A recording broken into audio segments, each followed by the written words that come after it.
আজ ২৮ March megastar Shakib খানের জন্মদিন।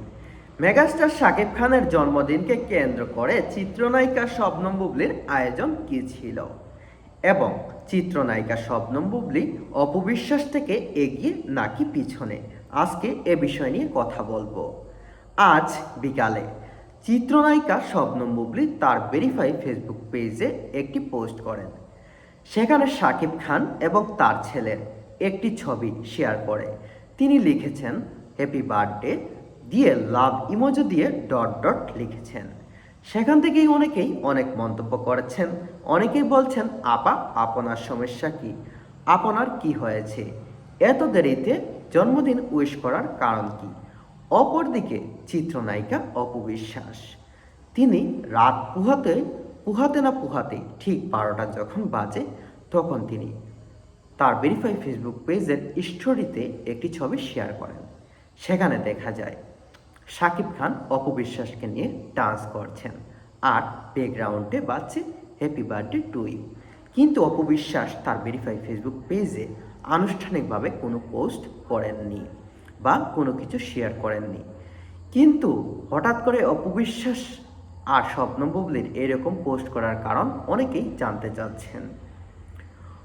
অপুর স্টোরি প্রকাশের পর থেকেই সামাজিক যোগাযোগ মাধ্যমে শুরু হয় জল্পনা বুবলি কবে কিভাবে শুভেচ্ছা জানাবেন। কারণ অতীতের অভিজ্ঞতা বলছে এমন বিষয়ের দিনগুলোতে দুজনের শুভেচ্ছা বিনিময় প্রায় তুলনা জন্ম দেয়। অবশেষে অপেক্ষার অবসান ঘটিয়ে বিকালের দিকে শবনম বুবলি তার ভেরিফাই ফেসবুক পেজে একটি ছবি পোস্ট করে শাকিব খানকে জন্মদিনের শুভেচ্ছা জানান। পোস্টে দেখা যায় তাদের সন্তান শেহজাদ খান বীরকে জড়িয়ে ধরে আছেন শাকিব খান। একটি আন্তরিক পারিবারিক মুহূর্ত। জানা গেছে ছবিটি গত বছর যুক্তরাষ্ট্রে থাকাকালীন বাবা ছেলের একান্ত সময়ের ছবি। ক্যাপশনে বুবলির ভালোবাসার ইমোজি দিয়ে লিখেছেন শুভ জন্মদিন।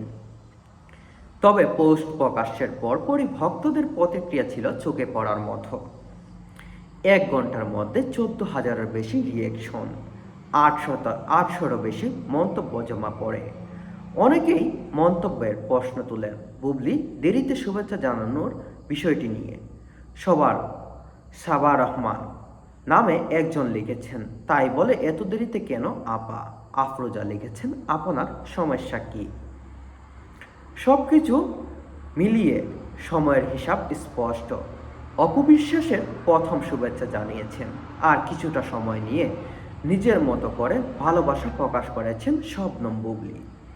এদিকে জন্মদিনের দিনটি শাকিব খানের জন্য কাটছে ব্যস্ততায়। এই মুহূর্তে তিনি মালয়েশিয়ায় অবস্থান করছেন, যেখানে আগামী ঈদুল আজহার সিনেমার রকস্টার এর শুটিং চলছে। একই দিনে ছবিটির ফার্স্ট লুক প্রকাশ পেয়েছে, যা ভক্তদের মধ্যে ব্যাপক সাড়া ফেলেছে। কালো সানগ্লাস, ক্যাজুয়াল লুক, শরীরের ট্যাটু সব মিলিয়ে এক ভিন্ন অঙ্গিকে হাজির হচ্ছেন শাকিব খান। কয়েক ঘন্টার মধ্যে পোস্টটিতে লাখের বেশিও প্রতিক্রিয়া জমা পড়েছে, যা জনপ্রিয়তা প্রমাণ করেছেন আজমান রসু পরিচালিত রকস্টার সিনেমায় শাকিব খানের